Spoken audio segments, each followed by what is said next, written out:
জাতীয় স্মৃতিসৌধের গেটে আমাদের সহকর্মী রায়ান বিন আমিন আছেন, আমরা তার সাথে সরাসরি যুক্ত হচ্ছে। রায়ান, সৌধের আশপাশের এলাকার কি পরিস্থিতি দেখছেন সেখানে, এবং সড়কে কোনো ধরনের ভোগান্তির সৃষ্টি হয়েছেন কিনা জানাবেন।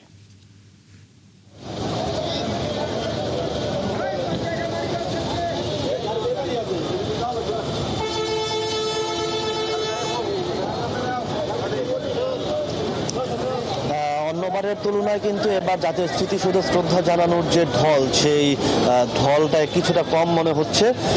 অনেকটাই স্বাভাবিক, এবং স্বাভাবিকভাবে যারা আসছেন শ্রদ্ধা জানাতে জাতির সূর্য সন্তানদের প্রতি, তারা খুব সহজে এবং ভালোভাবে শ্রদ্ধা জানিয়ে আবার ফিরে যেতে পারছেন। আমরা সকাল থেকে দেখেছি ভোর 6টার দিকে প্রধানমন্ত্রী, তার আগে রাষ্ট্রপতি এবং মন্ত্রী পরিষদের সদস্য, বিচারপতি সহ রাষ্ট্রের ঊর্ধ্বতন যারা আছেন তারা শ্রদ্ধা জানিয়েছেন। শ্রদ্ধা জানানোর পরে আসলে এই সাধারণ জনগণের জন্য, সাধারণ মানুষের জন্য জাতীয় স্মৃতিসৌধের ফটক উন্মুক্ত করে দেওয়া হয়েছে।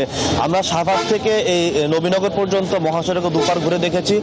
প্রধানমন্ত্রী যাওয়ার পরে আসলে আগ পর্যন্ত কিন্তু মহাসড়কে পুলিশের বেশ কড়া নিরাপত্তা ছিল।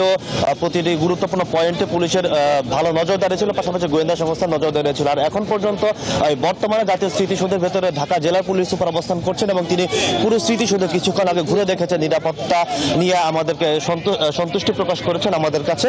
পাশাপাশি তিনি বলেছেন যে এই স্মৃতিসৌধের আশপাশে এখনো প্রায় 1000 খানেকের বেশি পুলিশ সদস্য আছেন সাদা পোশাকে এবং পোশাকধারে, যারা আসলে নিরাপত্তা নজরদারিতে আছেন।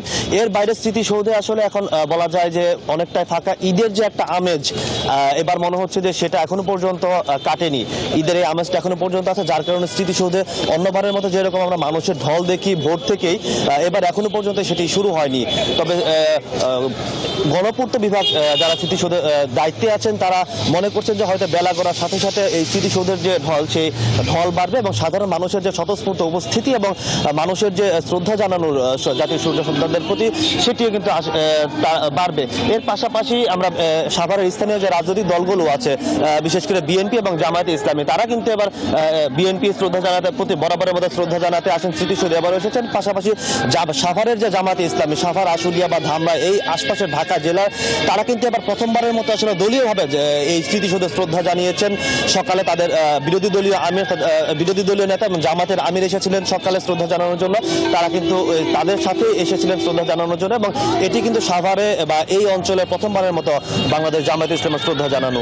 তো এই ছিল আসলে স্মৃতিসৌধ থেকে আমার কাছে এখন পর্যন্ত সবশেষ তথ্য।